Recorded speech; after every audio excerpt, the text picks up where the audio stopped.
आधार पर कभी भी वोटिंग नहीं करती।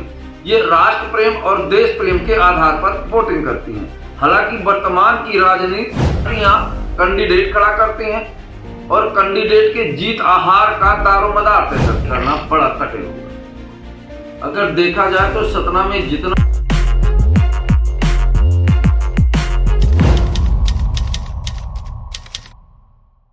दोस्तों नमस्कार, मैं उमेश गौतम समग्र प्रदेश समाचार से। आइए बात करते हैं वर्तमान में राजनीति पर और अखंड भारत। सतना में नेताओं का समीकरण या चुनावी समीकरण, जिस तरह से चुनावी समीकरण बन रहे हैं, इससे ऐसा लग रहा है कि कोई भी निर्णय करना बड़ा कठिन होगा। अगर देखा जाए तो सतना में जितना पटेल वोटर है वो सब सांसद गणेश सिंह के साथ है, जितना कुशवाहा वोटर है वो सिद्धार्थ कुशवाहा के साथ है। वहीं तीसरे समीकरण में नारायण त्रिपाठी भी बीएसपी से आ गए। अगर इसी तरह जातीयता का गेम चलता रहा तो परिणाम बहुत उल्टे हो सकते हैं। मान लीजिए अगर लोगों से पूछा जाए, जैसे सर्वे से पता चला कि 100% पटेल गणेश सिंह के साथ है, 100% कुशवाहा सिद्धार्थ कुशवाहा के साथ है। वहीं इसी तरह से अगर ब्राह्मण लावी ने भी ये दोनों पक्षों की कारगुजारियां देख के और जातीयता के साथ जुड़ गए तो चुनाव परिणाम काफी अलग हो सकते हैं। वहीं आप बता दें कि जिस तरह से कुछ लोग अखंड भारत की बात करते हैं, अगर अखंड भारत की बात करते हैं तो उन्हें जातीयता का राग छोड़ना पड़ेगा। अगर जातीयता का राग करते हैं तो अखंड भारत की कल्पना करना भी गलत।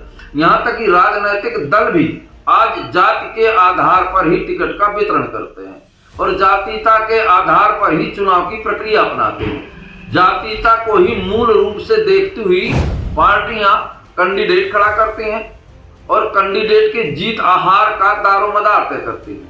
वहीं अगर हालांकि ये निश्चित है कि पढ़ी और योग्य जातियां जाति के आधार पर कभी भी वोटिंग नहीं करती।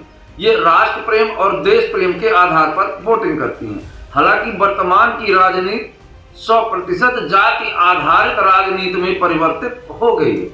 वहीं अखंड भारत की कल्पना करते हैं लोग, जबकि अखंड भारत की कल्पना में जातीयता का 36 का आंकड़ा है। अगर हम जाति के पक्ष में बात करते हैं राजनीतिक सत्ता में आने के बाद, तो हम अखंड भारत के साथ गद्दारी कर रहे हैं। अगर हम अखंड भारत की कल्पना करते हैं तो जातीयता नहीं, पूरे राष्ट्र के आम जनमानस की बात करना चाहिए।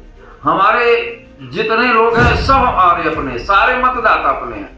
पर देखा जाता है कि यहाँ तक कि प्रत्याशी खड़े होने के पहले ही उसके जाति समीकरण को पार्टियां देख लेती हैं। फिर ये कैसे हो सकता है कि चुनाव में भी जाति समीकरण का दांवपेच न खेला जाए, और वही वर्तमान में खेला भी जा रहा है। वहीं देखा जा रहा है कि नारायण त्रिपाठी के आने के बाद भी बहुत सारे लोग भी अपने जाति के प्रति समर्पित भावना से बात करने लगे।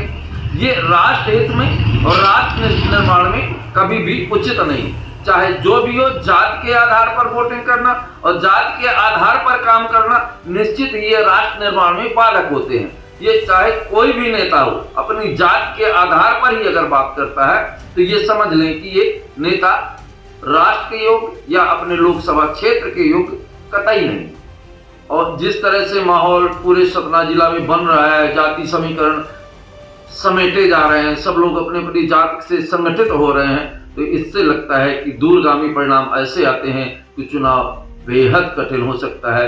जबकि सतना जिला में सबसे ज्यादा ब्राह्मण वोटरों की संख्या मानी जाती है।